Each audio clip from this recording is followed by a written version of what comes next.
So I just want to start doing videos like this.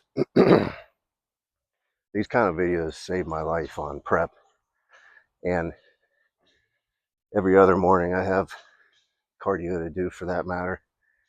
I'm always looking for, days in the lives and full days of eating and workout ideas and stuff. And I think there should be a degree of reciprocity, you know, around the sport and stuff. And if I've been helped for years with these kinds of videos, I was going to try to make some. Who knows if anybody will watch them, but yeah, I'm going to do it anyway. So, competed last December, did NPC Nationals, took 8th in the Super Heavies. It was my first national show. I would say that I wasn't expecting too much, but would have liked to have been the first call out. The reality was I just didn't have the size. Came in at about 253 at 6'1", and thought I brought the condition, thought I had the leg size, but the limiting factor was just chest and back and just overall just mass up top. And was really just down on myself in between prejudging and finals, because nobody wants to be the guy that does the whole, oh hey, here's 8 through 16, just do a pose off for the crowd and then the good guys get to go. But I'll try to attach a picture while I'm talking here.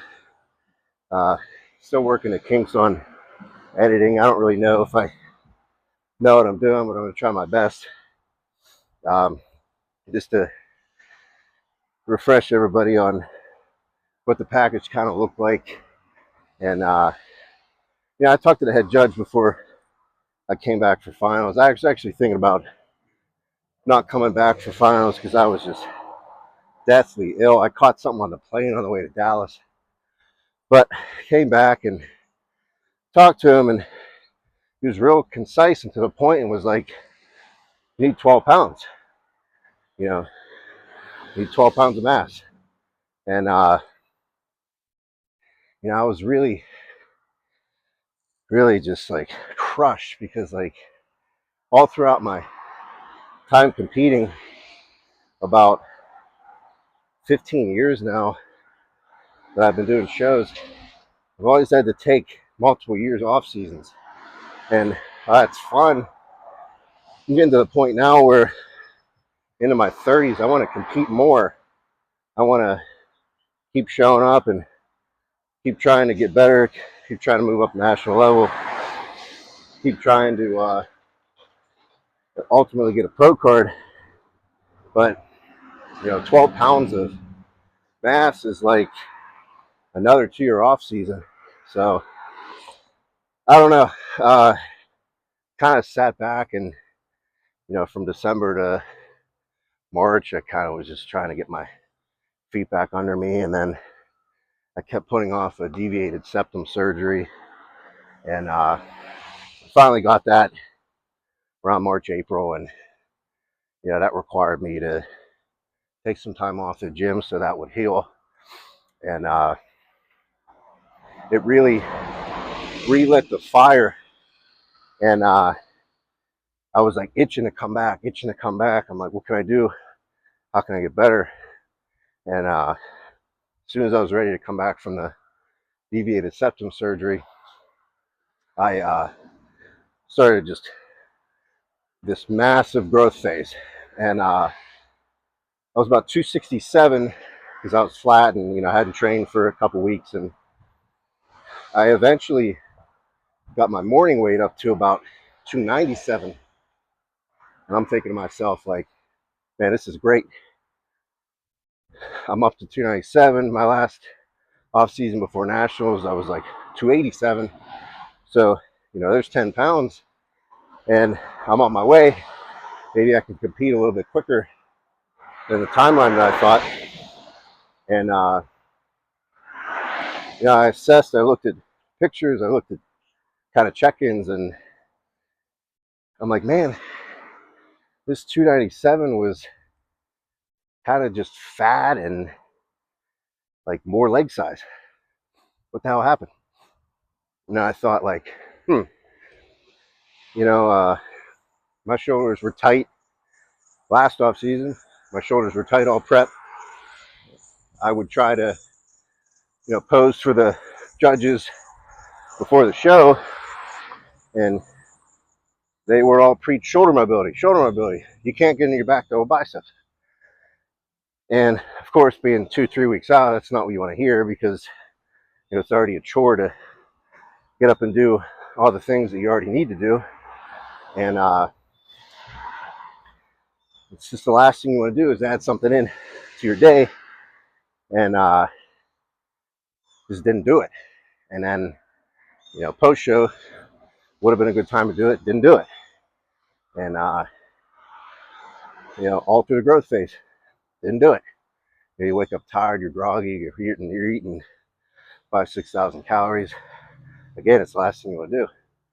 But after I looked at myself being 297, and there's just no upper chest size, there was no back size, no real improvements up there, I'm thinking, like, why would a tight, immobile shoulder that can't get into the full range of motion when you're trying to press or trying to row, why would it receive all these nutrients you're trying to get it? It wouldn't. And that was, I was pissed off at first, and took me a day, and tried to reassess,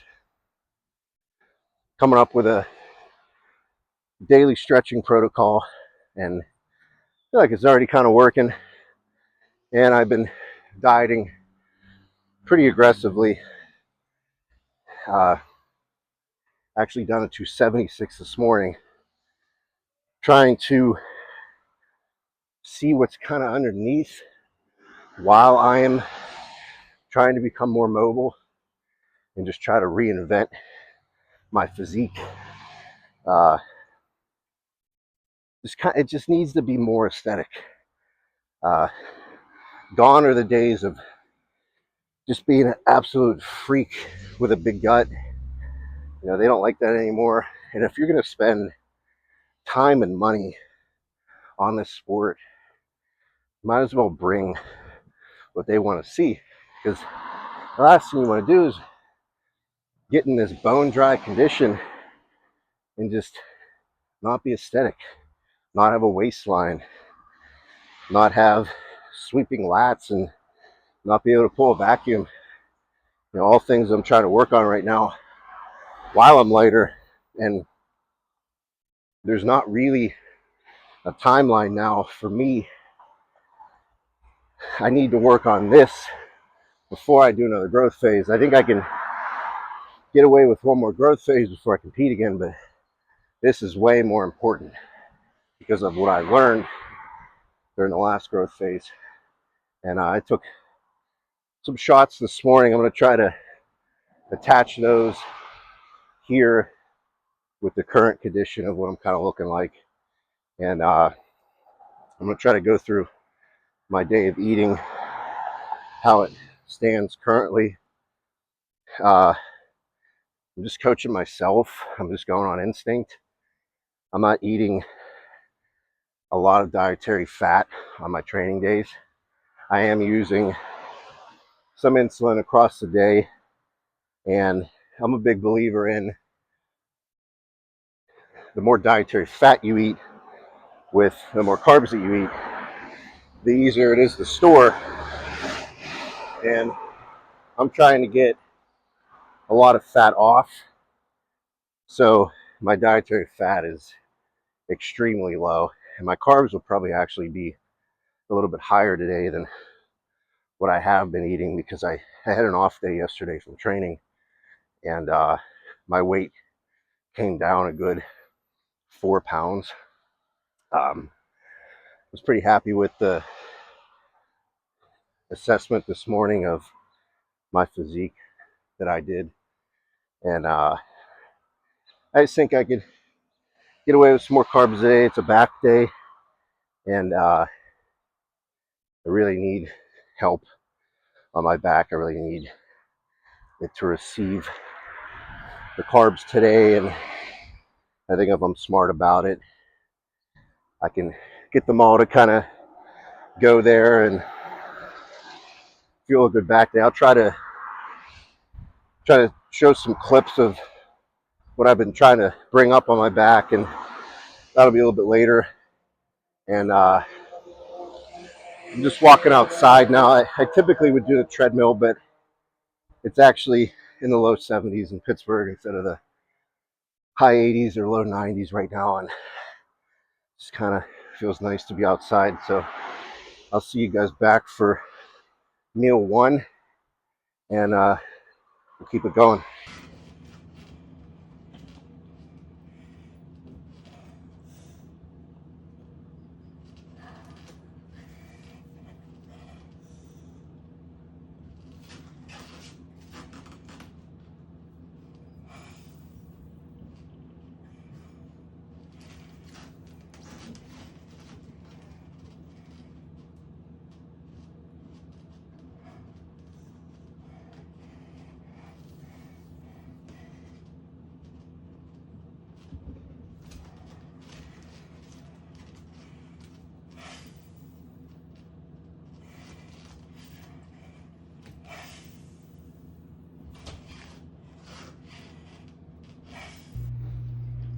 Alright, here's meal one, 15 ounce of egg whites, 140 grams sourdough, 80 grams oatmeal, 100 grams strawberries, some support subs. This probably puts me around 125 grams of carbs here.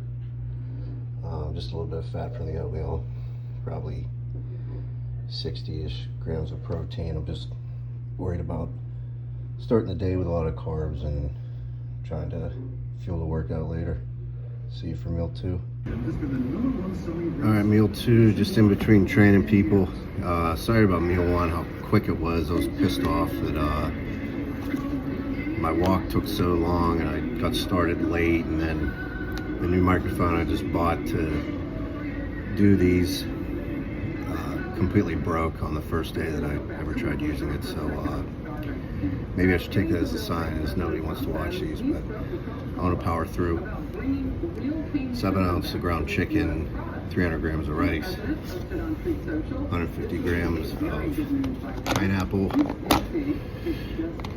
Puts us, I'm gonna do the macros at the end of the day and actually see what it is, but I'm just kind of going by feel. This would be a little bit more than I normally would do on a training day, but like I said, woke up pretty lighter than I need to be. I'm not on a contest diet, so get this done, get to the pre-workout meal. Alright, pre-workout meal. Got 150 grams cream of rice, 65 grams whey, 25 grams of honey. Again, no fat. I want this to get in as quickly as possible because we'll be training in like 90 minutes. Just don't want anything on the gut, and make it intra drink with plenty of carbs in that too. So it's important that it's digested and just ready to roll, and there's nothing on my stomach and things like that. So gonna film the intro next, so look out for that. All right, intro workout, very important for me. I do take Humalog pre-workout, and I want the right carbs shuttling in. So I do glycoject from Evogen, which is Carblin basically, and I do 75 grams. So 75 grams, that's combined with glutamine and a little bit of sodium, potassium. I start drinking that about 5 minutes after I start. I do a little bit of a warm up. My first exercise is always pretty light to start off. I just need to work out the kinks, and once I get moving, I can start working sets heavier and stuff like that. But So it's 75 grams of carbs, and that's in one shake. I have 2 shakes with me. I try to finish the carb shake about 3/4 of the way when I have like an exercise or 2 left. But extremely important because I see this a lot, and I see it prescribed over and over and over again, is to put EAAs in that shake. It just doesn't make sense. You want muscle protein synthesis every 2.5, 3 hours. That's why we eat every 2.5, 3 hours. We don't constantly have streams of protein. It's not like we're snacking on a chicken breast all day long. So if I eat my pre-workout meal that has isolate in it 90 minutes pre, then I start drinking my carbs, and I start 90 minutes later. About half hour in to an hour in, I'm 2 hours to 2.5 hours post meal. So that's when it's time for another protein feeding. So I do a separate shake with Pepto Pro, and I get this from True Nutrition. I like EAAs. You could do EAAs there, but I love Pepto Pro. It's a lot costlier than EAAs, obviously, but if you have the money, I don't necessarily have the money, but I always figure if it's something that makes me 0.1% better, I'm gonna shell out the cash for it just because I'm ridiculous. So the Pepto Pro shake goes in, and that's not a steady stream either. Like, that's not a second shake that has 20 ounces of liquid in it. It has 2 ounces of liquid in it, and it's just a shot. So that's my protein feeding, and then I finish the rest of my workout. I do stretching after, core after, posing after, whatever, and then by the time I get home and it comes time for post-workout meal, another 2 hours have gone by. So I'm ready for another protein feeding. I haven't overloaded my body with some stream of amino acids, and it just doesn't make sense. So hopefully I can educate a little bit on this topic and start steering people a little differently. It is a pain in the ass to carry a second shake, but if you're trying to do this at a high level, it's something that's needed to just make sure everything's in line. So I'll see you for back day. I'm gonna film a little bit of that. So we'll get that going. All right, starting with the pull day, single arm pull downs. I didn't really know how else to do this, so you're gonna listen to me talk some more.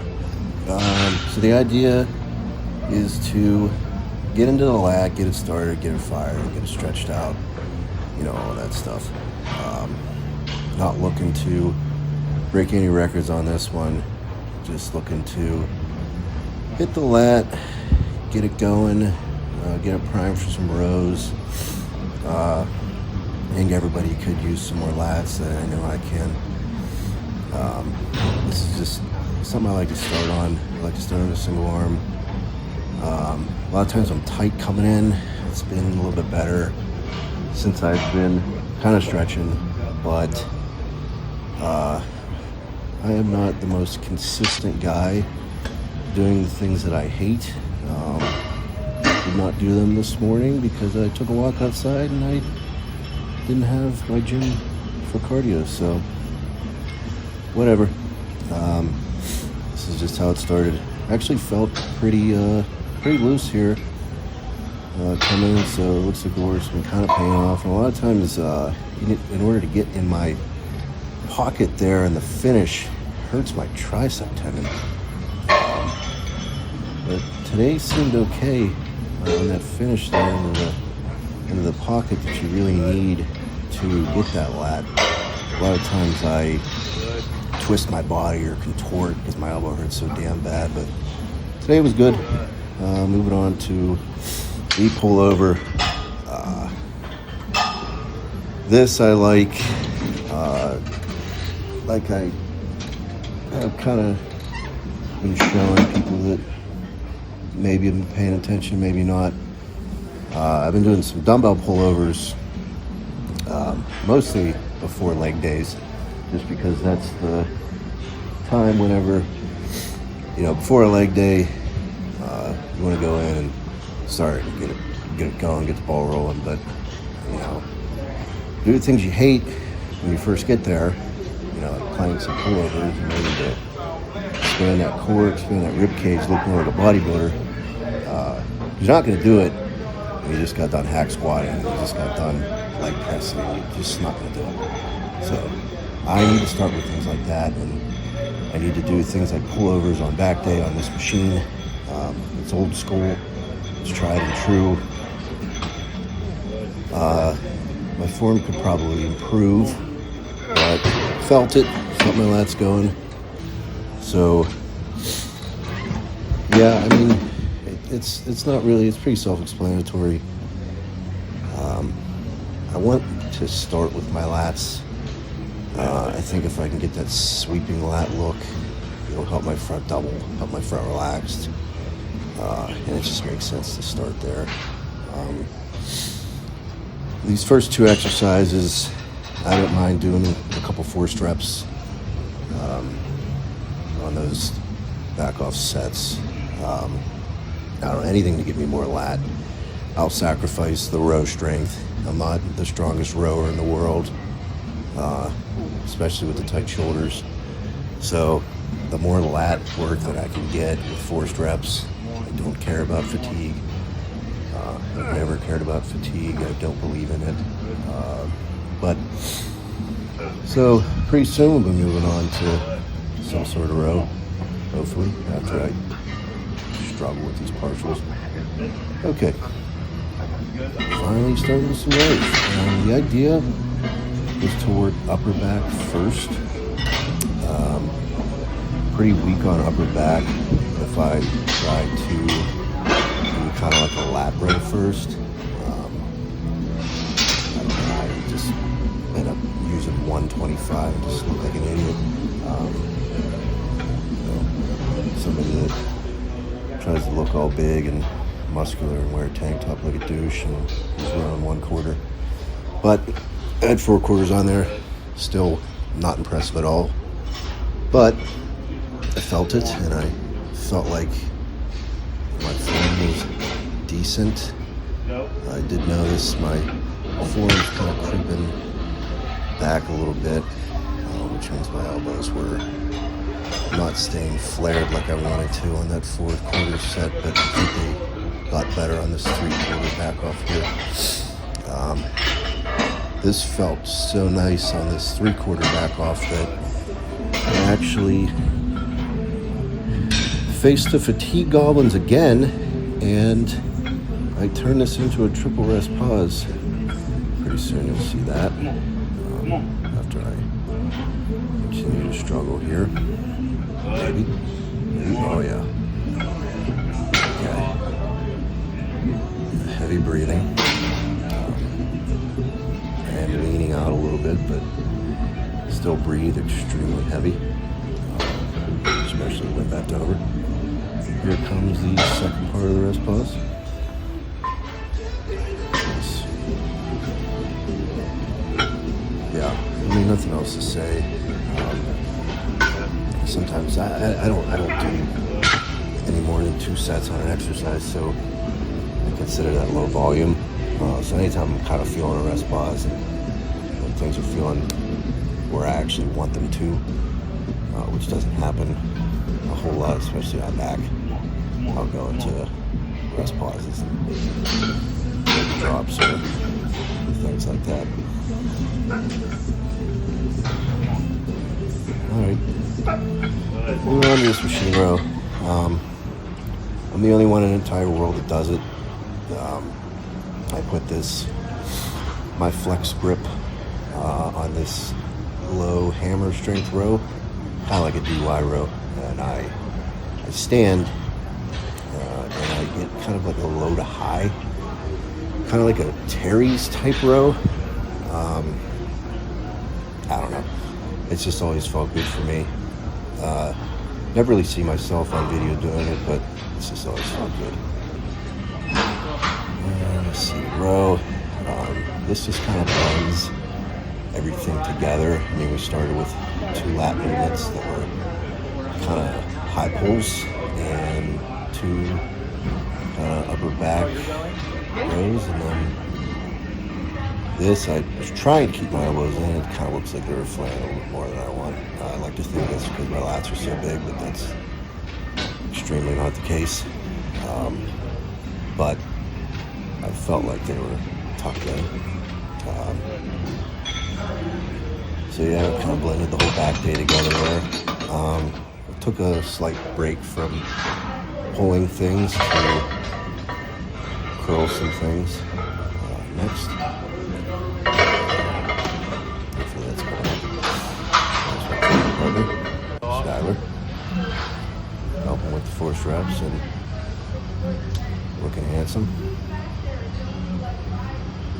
Okay, I'm back. I'm not sure why I have such a disgusted look on my face, but I probably saw myself in the mirror. I don't really know what I'm thinking about. About how boring bicep curls are. Alright, so I always like to do one bicep movement where I'm completely supinated. I don't like to do straight barbell curls or even easy bar curls. Like, my shoulders don't move the way that they should, and you know, it's just nice to do a single arm and kind of externally rotate and kind of work that whole thing where you get into the full supination and you actually feel,